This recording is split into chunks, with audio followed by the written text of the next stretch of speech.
Welcome to the Money and Wealth Show. For her, your knowledge source for financial wellness, wealth and well-being. Brought to you by the Women's Collection, a financial literacy platform designed for women. Welcome.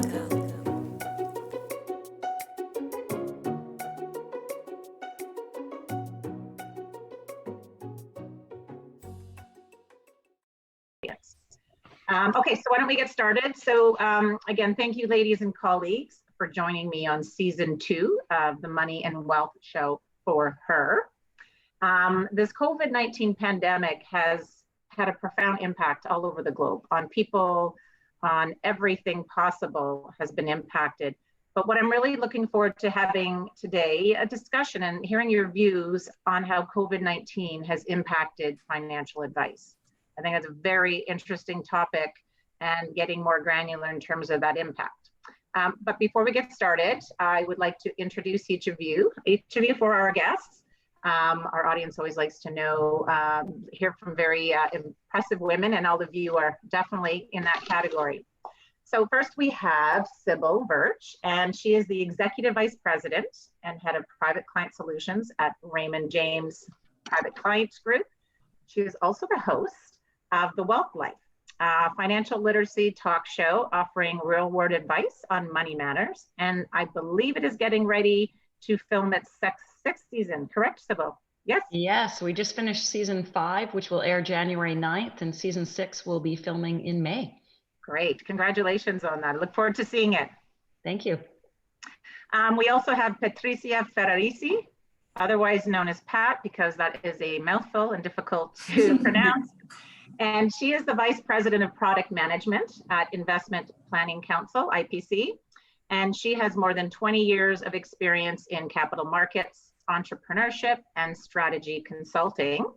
And impressively, she's also currently pursuing her doctorate in business administration. Welcome, Pat. Thank you so much for having me. And last but not least, we have Miley Wong, and she is a Senior Portfolio Manager and Executive Vice President at the Wong Group. Vancouver-based financial advisors specializing in financial planning and wealth management with Wellington Altus Private Wealth. Miley has been named one of Canada's most powerful women by WXN. Bravo, Miley. You're a trailblazer. And has an Amazon #1 best-selling book, Smart Risk, Invest Like the Wealthy to Achieve a Work Optional Life. I have a copy of it, and I have to say it's a tremendous book, very, very value added. So congrats on that as well, Miley. Thanks so much, Tuula. So as everyone can see, this is a truly impressive group of women with truly a wealth of knowledge about investing and financial markets. So really looking forward to hearing your views on this important topic. So I'd like to start out with hearing some of your thoughts on how clients are feeling financially right now. And do you see differences in how men and women are feeling and their strategies to cope? So I will open up the floor for anyone who would like to start and tackle that and share your thoughts. Thank you. Sure, Tuula, I can jump in. I'm client facing. And so, day in, day out, been having lots of conversations with clients. And I remember when in particular things started to get really scary in March of 2020, and this out of the blue pandemic hit. I think clients were particularly feeling vulnerable because for the first time that they can remember, they're feeling at risk both on the health and on the wealth side of things, with the markets in turmoil and not knowing what the impact would be or how scary it would be if they were to get COVID. So I think in particular, we noticed that this sense of anxiety, went way up, and folks who were normally calm, cool, and collected were starting to feel vulnerable. So I think that's been a huge theme for the past year. And I'm so grateful for our team, my colleagues. We've been very active reaching out to our clients just to kind of give a sense of connection and comfort in a time like this, to try to just listen and be there as a pillar of support.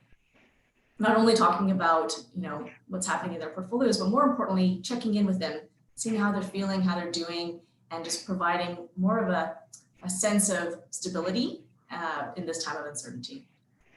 And definitely it has been uncertain. And I know clients have been worried. This time is different. And of course, Miley, we hear this every time we go through any type of market turmoil. But this time it really is actually a little bit different.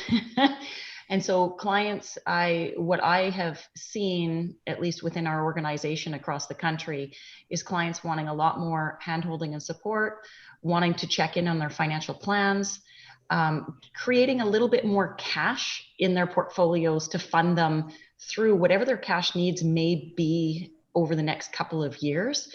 But interesting, as much as the anxiety has gone up due to, money related matters and health related matters, as Miley was saying, there's also a greater sense, I would say, of, collaboration and comfort. We're all in it together. So it's not like this is a specific scenario that only a few people are impacted by, or it's not country specific. This is global. This is around the world. And maybe it's that old saying, misery loves company, but we're all in it together. And I think that does provide a lot of support and helps people keep their emotions a little bit more in check and at bay, which is always a good thing when it comes to money, because when you make decisions based on emotion, you make the wrong decisions. If you can make decisions based on fact and logic, that will prevail over the long run. I think I would echo those words. I think I'm not sure if we've noticed something on a gender level specifically.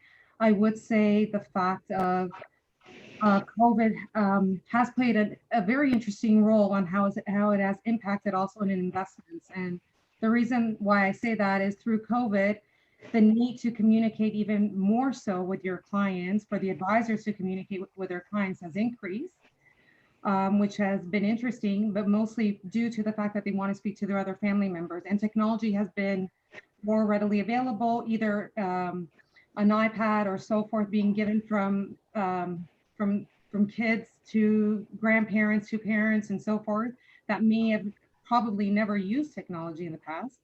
Or not as much, right, are now forced to communicate in a different way. And because of that, it has extended even further to other branches, such as their advisors. And that communication has increased. I could say with IPC, one thing that we did do and that the firm has done, which was an incredible job, which the advisors absolutely appreciated, is the increase in communication and making sure that we're providing them with information, whether it's from government programs that are currently happening, that maybe some of that information may not be readily available to individuals or don't know where to look. We provided that information and providing them comfort that they are with advisors that have a plan in place, and providing calmness to the solutions that they have chosen. You just hit the nail on the head in regards to the role an advisor plays. And I know there's a lot of options out there for people today, and there's a lot of do-it-yourself technology platforms, robo-advisors. But what I'm seeing and hearing from the general public is they want a person. They want someone, they want to embrace technology and leverage that for meetings and how they absorb information. But they still, at the end of the day, want that human touch and that human advice, and having that sounding board to run ideas by and make them feel calm. So just a question on that, we were talking about gender. So I'm a huge proponent when I speak to advisors, any kind of advisor, about including women in the conversation. Don't just focus on your male clients. Make sure you have both partners at the table. As there's been more technology and being leveraged, do you see women being included more as a result? So I'll jump in quickly. Some of the conversations that we've seen because of technology, and for the fact that you're either at home, and accessibility to conversations where prior, whether it was one spouse or one individual, one partner not being readily available or in different locations or working, the fact of the confinement within the home, the opportunity to communicate through a Zoom call versus maybe physical presence has really increased the communication. And the communication has been joint in many occasions because the opportunity is readily available. So that would be one comment I would definitely throw out there, that what we've seen. And in fact, one thing that IPC has done is really focus on helping and arming the advisor to provide advice the way their clients need to communicate with each other, right? With the clients and advisor. The other thing we've seen a lot of is discussions around estate planning and their wills and updating their wills. And I think that is to do with COVID and health conditions. It's been a big scare for people and going, well, what happens if I pass away? Even if they're not worried about that happening, it's still in the back of their mind. And that requires a conversation with both partners in the relationship. And with the Zoom, as you said earlier, the Zoom technology or WebEx or GoToMeeting or whatever people are using is fabulous in getting both parties together and keeping them short meetings, concise meetings. I think if you look back at why is it that sometimes one partner over another is not that engaged with their advisor. They don't like going to meetings. They let one person handle it all. I mean, I hate to be blunt, but I'm going to say, if that's happening, the meeting's probably really boring. And the person who doesn't go really feels overwhelmed, doesn't understand it.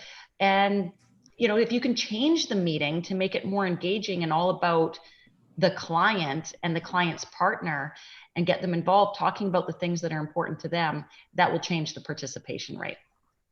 I totally agree with that, Sybil, and all the research I've done on female investors. Women like to be communicated in a different way when it comes to investing. They don't want all this fancy nomenclature. They want to be just, let's get down to, you know, the facts. Let's stick to what long-term investing. There are a lot of interesting nuances that women prefer. And I think advisors need to, and I preach this all the time, you know, engage your female clients, engage both partners, encourage them both to be there, and tailor your communication style to your clients. So I think talk about the goals, talk about what they want to accomplish in their lifetime, talk about their family, what kind of legacy do they want to create, what's important to them. At the end of the day, every single client has this same underlying question, really, when you boil down to it. And it is this: will I be okay? Right. And that means different things to different people. It means how long will my money last? How much money can I bring in? Can I send Johnny to university? Can I retire and travel the world? I mean, it's different things to different people, but will I be okay? So I just came up with 2 silver linings to COVID-19 because I'm that kind of person that's always looking for something positive. And based on your comments, we should be seeing the statistics of women being engaged and their finances should absolutely go up. I think that's absolutely crucial. And so I think that is a big positive. And another question I always ask people, do you have an updated will? And I can't tell, it could be rooms of people, most people just don't do it. And it bothers me tremendously. But the fact that COVID has now driven people to do that, I can only imagine the positive ramifications from that in terms of not having all these messy estates that we've all, seen time and time again. So there's 2 good things that have come out of it. So Miley, you've got a firm full of other advisors. How are advisors coping? So we've talked a little bit about the clients. How are advisors feeling, managing clients through this? And what kind of other tactics are you seeing? I know Pat and Sybil mentioned, a lot of communication. Are there other strategies you're seeing employing that are effective? And for the audience, if they're not receiving those kind of contributions from their advisor, what should they be asking for? Absolutely. I think one thing we've noticed is that clients are really leaning into competence and care. I would say that advisors are able to demonstrate in this time that they have the expertise as well as the care and reach out using different communication styles. So one example where I've seen success and where we've pivoted, having previously held a couple of big marquee client events during the year, we switched to a more virtual webinar series.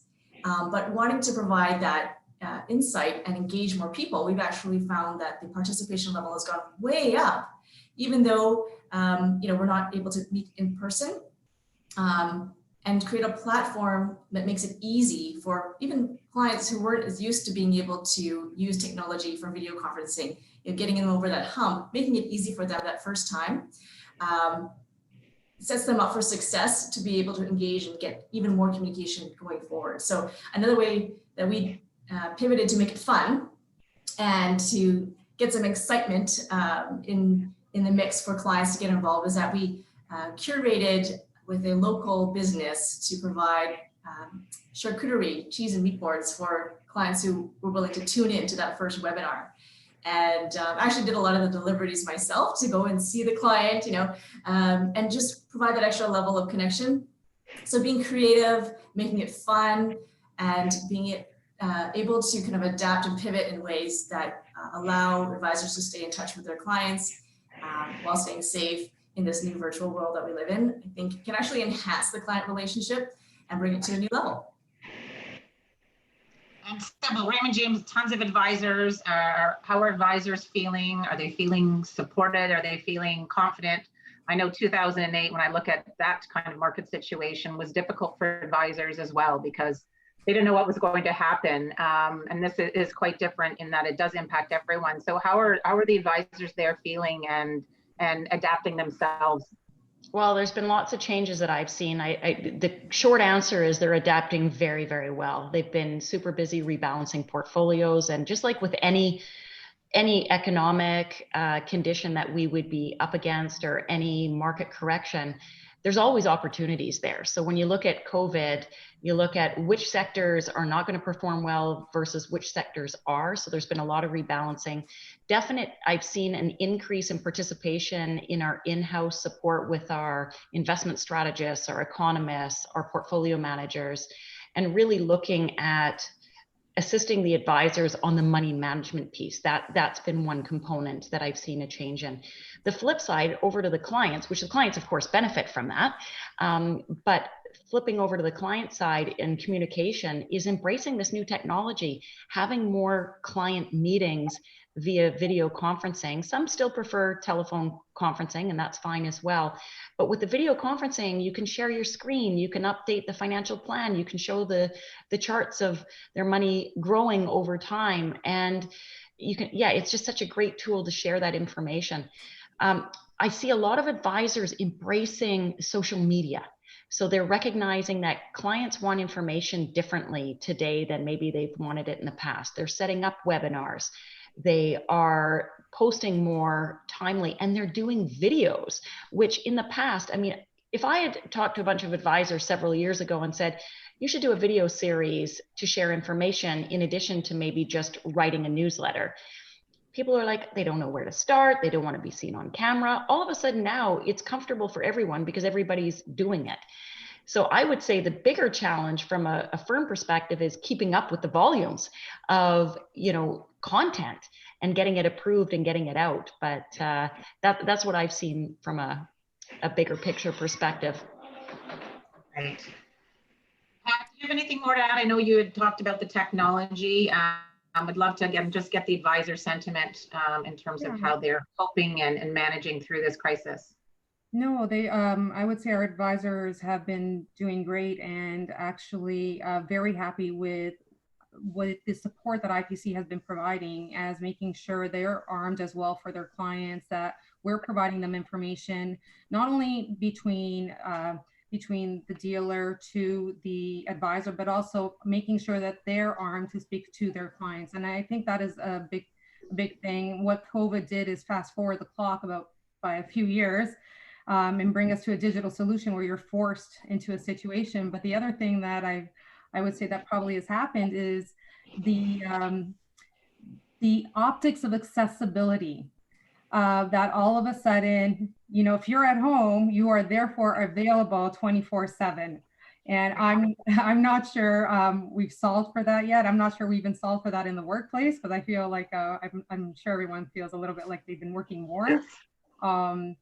And, and dealing with the current environment, also dealing with the fact of shorter hours for businesses, if you need to get out there and do a little bit of shopping. So you have to sort of manage, everybody's sort of managing time. But I would say that I would say is a little bit interesting, that if you're at home, you are therefore available.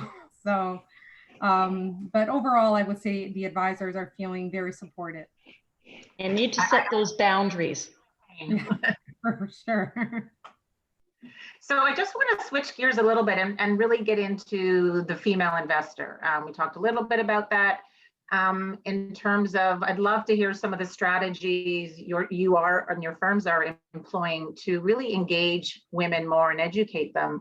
The statistics show that women are underserved when it comes to financial services, that they're not as confident when it comes to investing, and they're not as engaged. And I think the engagement and the confidence are really, really key, in my view, in getting more women actively involved in their financial wellness. So I'd love to hear from all of you in terms of, what do you think works, and, some of the strategies that have been effective for getting more women actively investing. I'd say everything starts with the discovery and the plan. I mean, that's what I see loud and clear.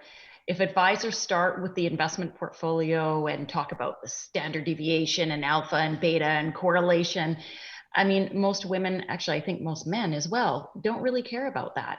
That's why they're hiring a professional, is to manage that portfolio. Doesn't mean that they don't need to understand some of the basics. Of course they do. But everything starts with the discovery and the foundation of where are you at now? Where do you want to be? What's important to you? What gets you out of bed in the morning? What keeps you up at night? And setting some of those goals and then putting a plan in place to get there.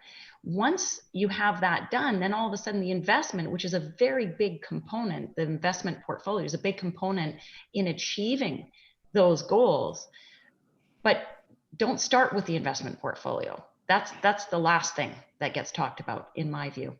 And I think in terms of educating female investors, is make it fun and keep it, short little snippets. And that's a big focus of ours with the Wealthy Life and the financial literacy, is how do we deliver great content on topics that investors and just, investors in general, whether male or female, are interested in learning about, and let them absorb that in bite-sized chunks. That seems to be helpful. So just picking up on that, Sybil. So as you know, I've done a lot of focus groups with women investors. I spend a good part of my day really engaged in statistics and how women are feeling. The one question I get a lot from women when they finally acknowledge that maybe they haven't started investing, or they might have, a little nest egg somewhere, is how to get started. It's great that once they have an advisor, but I get asked a lot, do I just walk into a bank branch on the corner? And, how do I get started with that plan? And that's a great question. And I think I'm going to backtrack a little bit before I answer that, but knowledge is power. And I think by women investors, the biggest thing that they need to understand is ignorance is not bliss. So because they don't understand investing, they tend to play it overly safe and conservative. Investing their money in fixed income investments will not keep up with taxes and inflation, generally speaking, unless you're getting some higher risk fixed income investments, which generally is not the case. Right. So helping them understand some of those basics first is key to making the right decisions and seeing how that can impact them over time. So that's really where I would say the main focus is. And Tuula, I forgot your question already because I got sidetracked. So when women want to get started, because there's this fear, if they haven't started investing, and I hear about this all the time, and it drives me crazy, that, where do you start? How do you get a financial advisor? There's so many types out there, and depends on how much you have. And, is there some guidelines to really just, I think once women get started and start to feel more comfortable and confident, they'll be much, more active in the process. And, I think that's where we have a really big gap in Canada is, when you're just getting started, it's a smaller dollar amount. And to work with a full service financial advisor, generally you have to have 250, 500,000 and up. And if you don't, you can't go see that financial advisor. So a lot of people start at their bank, or they maybe start on a robo-type platform to get the investment started. But where I would suggest they start is spend a little money and work with a financial planner. You can hire a planner to do a plan for you. And then from there, you'll know how to start investing. And maybe it is working with your existing financial institution, or maybe you can leverage off of another family member. Maybe a family member has an investment advisor because they meet the minimums, and maybe start there. That's a great idea. Miley, you look like you have some thoughts there ready to. Sure. Yeah, no, I think financial literacy for women is one of the areas that we're all on this call are very passionate about. It's one of the reasons why I wrote and published this book called Smart Risk, as a tool for folks to be able to, women especially, get a sense for what they don't know and how to create a roadmap to take the baby steps towards getting and building that financial resilience and enough confidence to make that next step. And in the book, there's basically a roadmap with 5 key guideposts. And the first one, and they all start with the letter P, so pretty simple to remember. The first one is purpose, and really starting with an understanding of what is the purpose for your money. It goes back to what Sybil was talking about the financial plan and the goals. What are the priorities you want your money to do for you?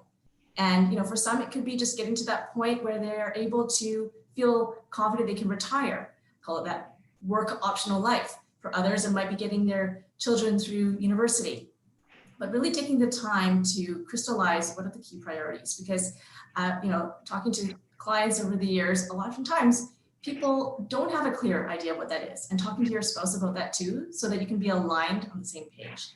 And then from there, getting to the next guidepost, which is about the plan, both the financial plan, which is really a great investment of time and resources to help identify what are the key milestones you need your money to achieve for you in order to achieve all those goals, but also the investment plan, which is really the implementation of what the money's, how it's going to be invested in order to make that financial plan a reality.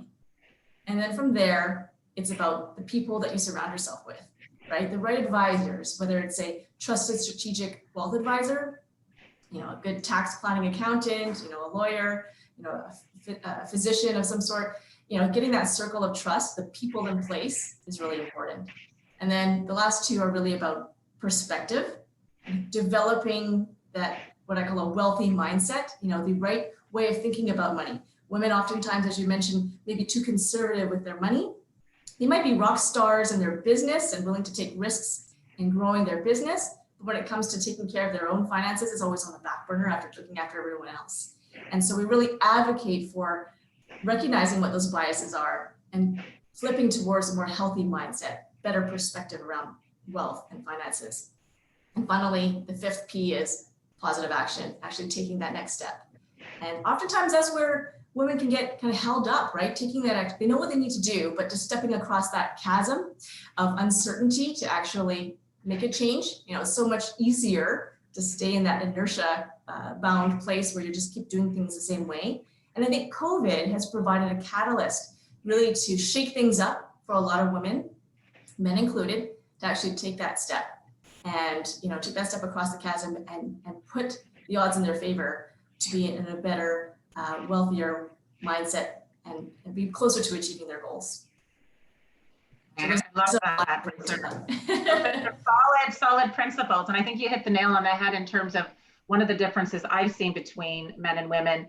We always put things like your will or your power of attorney or anything financial goes to the bottom of the list. We make sure the groceries are there, something's done for the children, our spouse, even though that should be something at the top of our list. It's our financial wellness. And so that point about action, again, having the numerous conversations on an ongoing basis with female investors, getting them to actually start. Once they start, they go tremendously well, but that action and making sure, and making sure they actually take the time. And one of the suggestions I've made to women, put it in your calendar just like a meeting. That's a meeting with yourself. Take that hour once a week or once a month, whatever frequency is best for you. And that's your time to think about your finances and your goals and spend some time on some of this. So that's one of the things I recommend, but I think we have a lot of work still to go in terms of tackling the issue. And you know what, Tuula, just a quick other thought that came to mind is some really simple things to start. 10% of your income should go into savings and investing. Like, it's so simple, but just do it. Where you put it, if you're not sure yet, start safe. Then meet with different people, learn more, start investing accordingly. But just get that done. The other thing is a cash flow snapshot. We've got one of those on the wealthylife.com website, and I'm sure Miley and everybody else will have one of the, a budget type worksheet. There's lots of those available, but really it's about, and that you should check in monthly, but it's about assessing what do you have coming in, what do you have going out. People are blown away at how much money they actually spend in a month. They never look, so it's out of sight, out of mind. But when you actually look at, I spent way too much on this or that. You Amazon, can make right? decisions. And it's not, I hate the word budget because it's not about, budget's like diet. It's what you can't have. I prefer to call it awareness and then intentional spending. So intentional spending is, look, if you knew you were going to spend $600 a month on wine or Starbucks coffees, would you do it? If the answer is yes, and you can afford it, so be it. But if the answer is, oh, I didn't realize I was spending that much, I want to cut back because I'd rather free up that money for something else, great. There's power in that knowledge. Not giving up my Starbucks. I'm going to start off right there. I'm not going to give up my wine. Yeah. But I totally agree.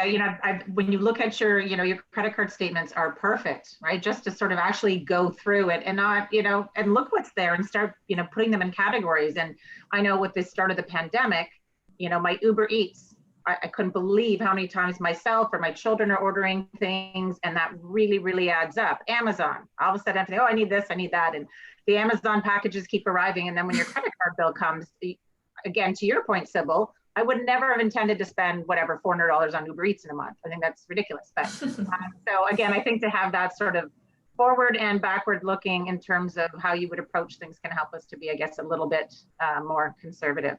Pat, you wanted to add something there? Yeah, I would probably add a few things. One is referral. I think when you speak to a lot of advisors on how they actually attract business and clients has been through referrals, seems to be a portion, a substantial portion of getting their clients, right? So when I'm thinking both from the advisor and the client's lens, it's also, I think, Sybil, you had mentioned, it's also who you surround yourself with, right? And being able to have some of those conversations, whether it be with family or friends, and also in stages of life in a holistic view. And you think of transfer of wealth, and you think of parents, and you think of children, and some of them may not have that dollar value and may not think that they need an advisor.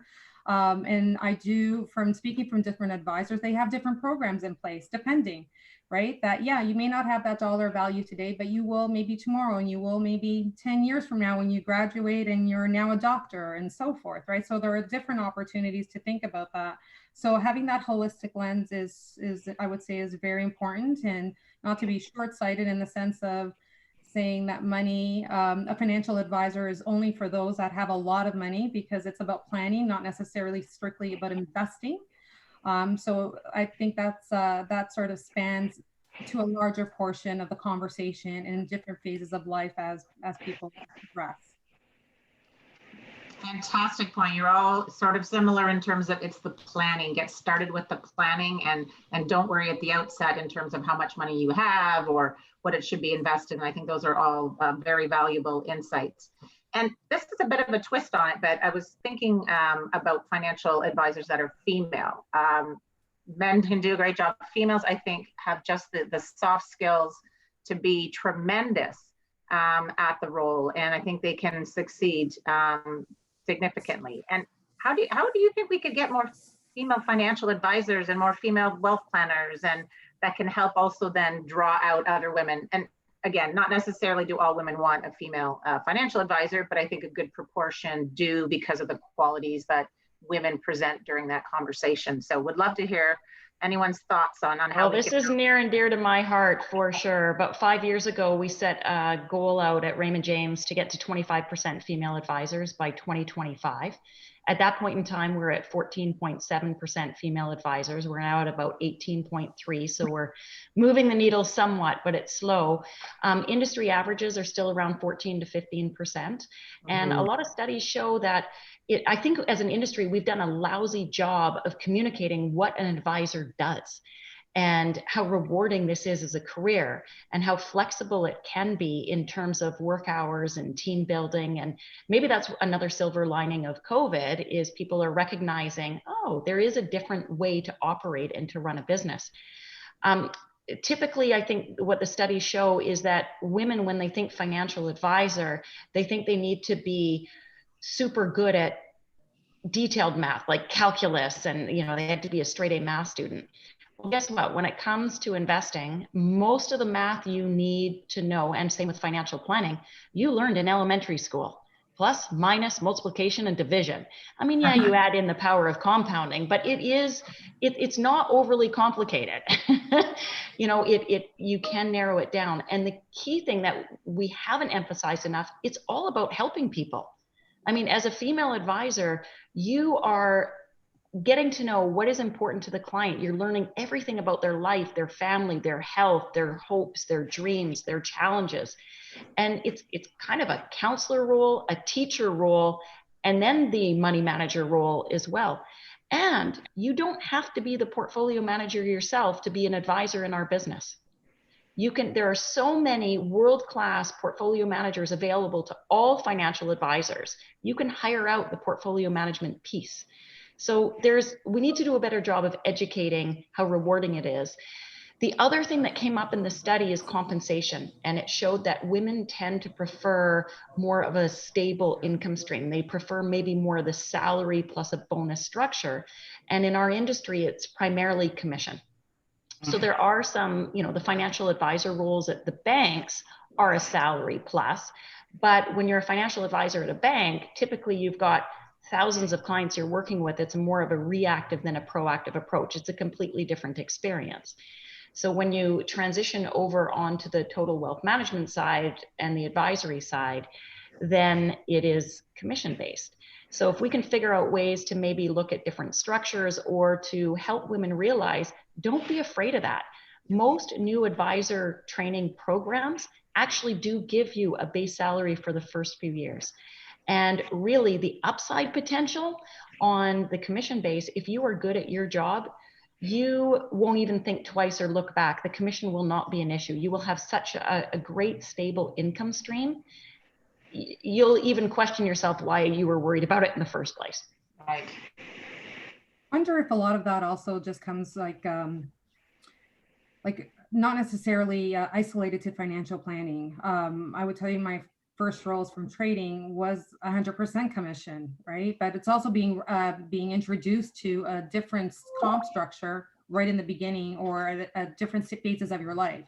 So for someone like myself that, having a salary is like a big deal. And I was like, wow, I got a salary, it's crazy. I was hunting all the time, like day in, day out, right? So it's interesting, but I'm wondering if that conversation also spans from finishing university, being told that you have to get a certain type of job with a certain type of salary. And to your point, if we think about wealth management, it's more of the hunting and it's commission based and a different way of making money. I'm wondering if that's something that we could address early on in someone's stage from an education standpoint before we hit to the point of what career are we choosing and why. I think early on is a good idea in getting into the schools, and we've rolled out what we call a campus engagement strategy, and getting in front of the students and educating them about finance and a career in finance and all the different opportunities that exist in finance, specifically as a financial advisor. And then even who we're sending out to speak at campus, people look up to role models, and you need to, and it's that subliminal, but if you are always sending a middle-aged white guy to speak to the students, then that's what people are going to think that role is. I know it sounds silly, but especially in this day and age of, making sure that we have diversity and inclusion covered, you got to send different people. You've got to really showcase the diversity that does exist within the financial world and set up those positive role models. So if we have more women getting out speaking to the students, then all of a sudden it'll shift. You know who does a really good job of this, I feel, is the accountants, the CPAs. They are at all the colleges and universities on a consistent basis, and they're constantly recruiting and creating co-op positions and front and center. I can't tell you how many female students that I have spoken to at the university level that when I ask them what they're thinking of doing for a career, they say accounting. And I'm like, well, why accounting? Well, because I enjoy math and I enjoy numbers, and so they think that's it. I'm like, well, did you know that there is this whole other career option as a financial advisor? And this is what it means. Once they learn about it, then they're like, oh, I don't know if I want to be an accountant anymore. Yeah, I think the top. Yeah, I was going to say, I think it starts with tone from the top. You know, the industry is evolving, and COVID is a great catalyst again to show that different skill sets are required. You know, at firms that place women in leadership roles that aren't just there because they want to check a box, but because they actually value the evolution of thought and diverse perspectives. One of the things I was grateful for is that in our firm, Wellington Altus, they placed me on the board to help provide a lens that's different than perhaps some of the other folks around the table. And a real investment, just like in Sybil's in a senior role as well, and Pat as well, to be able to showcase that the female perspective is absolutely valuable, and that we each take responsibility to share our views and not be afraid to just align with what everybody else is saying. Because this is where we're going to make real progress, where we're at the decision-making table. So the onus is on us at the top as well as creating a presence at the grassroots level. And, you know, we make it a point of going out into high schools and even starting little advocacy groups for financial literacy, making it easy and accessible. Technology is a huge portion of making that easy for the next generation, but really engaging the children of our clients as well to be part of the discussion, whether it's around estate planning, legacy planning, we call it, you know, wealth transfer planning, all these things. And it creates a more safe environment at a grassroots level for both the children as well as the women in the family to be part of the conversation. And I think it starts with conversations as well as the tone from the top. So Miley, I love what you just said there. I just want to pick up on the comments you made about engaging children. I'd love to hear more of your thoughts on that in terms of how do you recommend that to a client, sort of appropriate age, because a lot of our female audience are interested in those. They're not sure that that's available. And I think that would be a useful tip for them in terms of when they should approach that. Absolutely. I'd say it's partly comes from the planning as well. You know, when we're talking to clients about, you know, what their long-term goals are for the wealth they've worked so hard to build up, we talk about taxes, but we also talk about, okay, the legacy they want to create. And that's where they kind of get perked up and the energy starts to build, right? They're thinking about, okay, what can I enable with this money that I have beyond their own lifestyle and retirement? And oftentimes, you know, we get really great discussions around their children.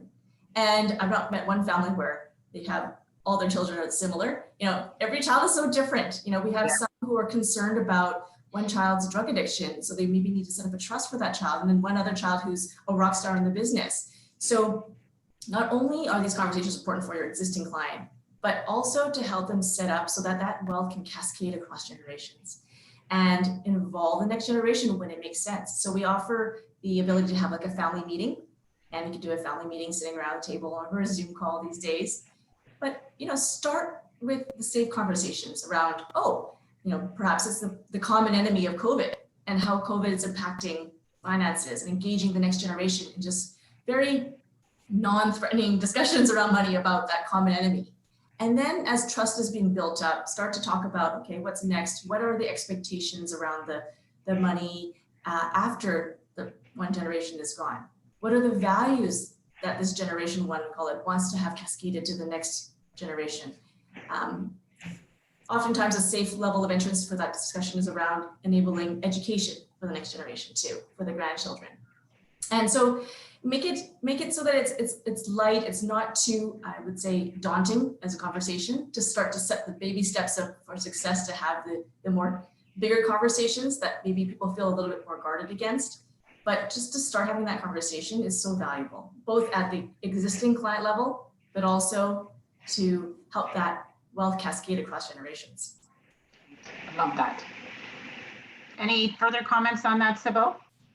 Oh, I think Miley's nailed it. It's perfect, but you just need to have the conversation, have those family discussions. Too often we see after the fact, especially if someone's passed away, and you realize really quickly who hasn't had the discussion and should have had the discussion. Agreed. So obviously COVID is still prevalent. We have vaccines right around the corner, but it's going to take some time, obviously, to get everyone vaccinated. So during this period, like, what kind of advice do you have for women that they could be doing, take advantage of COVID in terms of finding that silver lining, actions they can be taking. I'd love to hear your thoughts on how we increase more engagement with women in terms of financial services and advice. It's funny, Tuula, I was thinking about this the other day as we've been in COVID for so many months now. And it's looking like we're going to be here for several more. And I think many of us feel like it's a little bit of Groundhog Day. It's like over and over and over again. I say that every day, I'm telling you. I know. And then I thought, there are a lot of silver linings. Like, I do love the universe embracing of Zoom, for example. And I think that when we get back to work, it will be less travel, still some travel. But I just think there's a lot of permanent changes that will happen. But what I keep coming back to is when I get past COVID, when we all get past it, when I look back, what is the one thing I can say I did differently, I learned, or what did I take advantage of during that time? And I think about, one thing I wish I had done, not too late, I'm going to start now, I'm saying it publicly, fitness. Get back to my fitness. I mean, I'm spending way too much time at my desk and my computer because Pat was talking about this earlier, how, the work-life balance, and it's just too easy to work. Well, no, I should be taking advantage of this. So the last 2 days, I actually midday went out for an hour quick walk and fast-paced walk. And I felt so good. And I thought, okay, I need to do more of that. When it comes to finances, you've got more time at home, ladies. Why don't you just sit down and do a cash flow snapshot? Have a look at what you've got coming in, what you've got going out, and what's the difference. And then what do you need to change in your behavior to get that 10% excess cash flow to start investing it? And one step further, what are some of the goals you want to accomplish going forward? How much do those goals cost, and when do you need the money by? It might be retirement, it might be a trip when we get past COVID, whatever it is, but start setting some of that goals and putting a plan in place to get there. So those are the finance related, but let's not also underestimate what is the one thing that you would love to go back in time when we get through COVID, go back and say, wow, I really seized that opportunity to do what? What was the one thing you changed to make yourself a better person, healthier, wealthier, whatever that may look like? That is great advice. Thank you, Sybil. Pat. Yeah, I would. I think it does. Like I always, whether it be COVID, where you feel like your life has stalled, or changes sort of happen to you, were introduced to you. It could have been a loss of a job or loss of a business.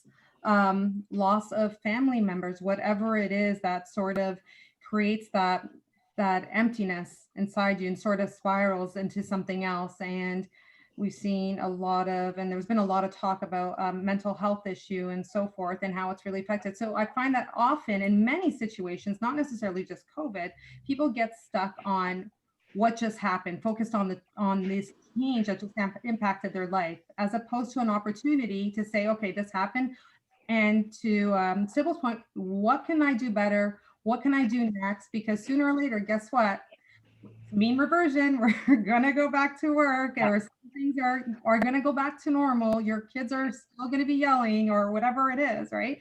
So what is it that we're doing to think about our future? And have we seized the opportunity as best as we could? And, and it's a lesson for myself as well, to say, I took that opportunity to do X. When I think about investing, did I take an opportunity to learn more, to give myself that opportunity, my future opportunity, to say, hey, you know what, I do need a financial advisor, or I do understand what's happening with my own money a little bit better. What are the different things that we have done? That's what I would add to the conversation. I love that, Pat. How about you, Miley? You see you smiling and nodding. Yeah, no, I love all the advice that Sybil and Pat have given. I'm going to write those down and keep those for my own self too. I would say two things, one from a more personal side and then one from a financial side. Personally, I feel like a lot of women, myself included, going into COVID, were just doing too much. I was just like literally a hamster on the wheel. I had my kids and all these activities, as all these boards, volunteers, saying yes to all this stuff. And I guess I had let my boundaries, fade off a little bit too much going on. And then COVID hits and boom, all the stuff I couldn't say no to all of a sudden is a no. And it really helped me realign my priorities. Again, go back to the basics, right? Purpose. And I feel like, I'm feeling so much more grateful for things that I kind of overlooked prior to COVID, and really just being more intentional with the time and energy that I put towards causes and important things that, again, realigning priorities. And I think that's a silver lining from COVID that we can all take, especially as women, where we can be very good at multitasking and getting stuff done. But is it the right stuff? And then from a financial standpoint, again, realigning that financial plan to make sure that what we're spending our money on or what we're saving is actually being the most efficient. And I look at that from multiple facets. One is, yes, make it automatic, set up an automatic, pre-authorized contribution to your, whatever it's a TFSA or your investment plan. You pay yourself first. You don't have to think about it. You don't have to wait till the amount saves up. Guess what? During COVID, I'm finding that people are, in some cases, not traveling as much or, spending as much on stuff they would be if they were going out to restaurants. So if you don't make it automatic, it's very easy to spend that on Amazon and other areas. So make it automatic. And I think that's something that we can all take advantage of in this time. And it's funny, the monthly contribution to me, that seems so simple, but I'm shocked by how many people don't do that, because once you start, again, you don't miss that money. You still work within it, and it's a great way to save. The other piece of advice I would put out there for this audience is sometimes it's good to pick a partner that's going to keep you accountable. So pick one of your girlfriends and say, okay, I need to do this by such and such a date. I'm going to get a plan in place, and have them follow up with you. And do it for each other. I think, we're good at being accountable. If we know we're accountable and it has to be done by a due date, we do it. But if no one's checking up on us, and, then we tend to prioritize on other things. So I think we can all, take advantage of this time to all of your, valued input. And, yes, we're busy. We're all, as you said, Miley, like hamsters on treadmills. But we should be carving out that time. We have more time. We should have more time. With COVID, to take the time to learn, and to all of your points, start with that plan, get a plan in place, and the rest can flow from there. So just about to wrap up. Before we do, is there any other comments or input you would like to share with our audience today? One last little tip that I can think of. Have a look at your iPhone and how much screen time you are spending. And I challenge people to just reduce that by 15 minutes. And I shouldn't say reduce, replace 15 minutes of that screen time from something non-productive, non-learning, non-educational, and switch that over to educational, financial literacy. Just 10 or 15 minutes a day of that, and your life will change. That's a great way it's a good challenge to put out there. Thanks, Sybil. Miley, any? Sure. Is in ancient Chinese proverb, there's a character that stands for crisis, and it's made up of two individual characters, one that says danger and one that means opportunity.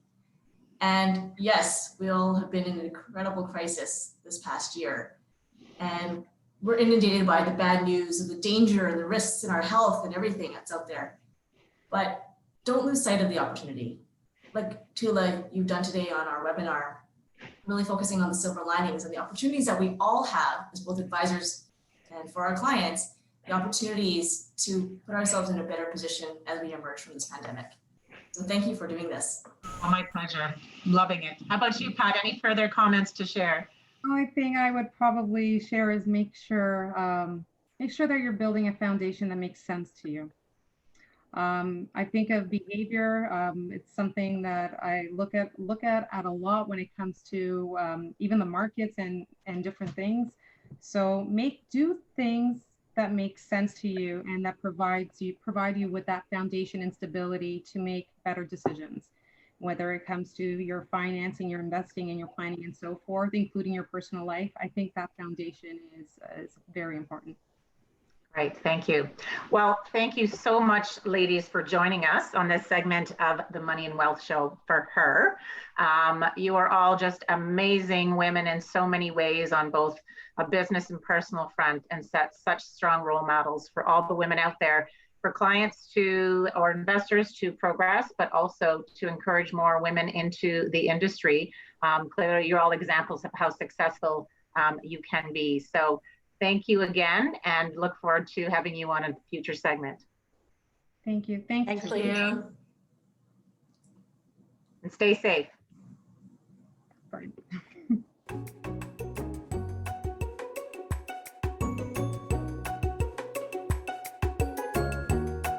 Thank you for joining us. Don't forget to subscribe and leave us a rating. If you have ideas for any future topics and discussions, please contact us via our website at www.thewomenscollection.ca. Hope you will join us next time for another episode of Money and Wealth.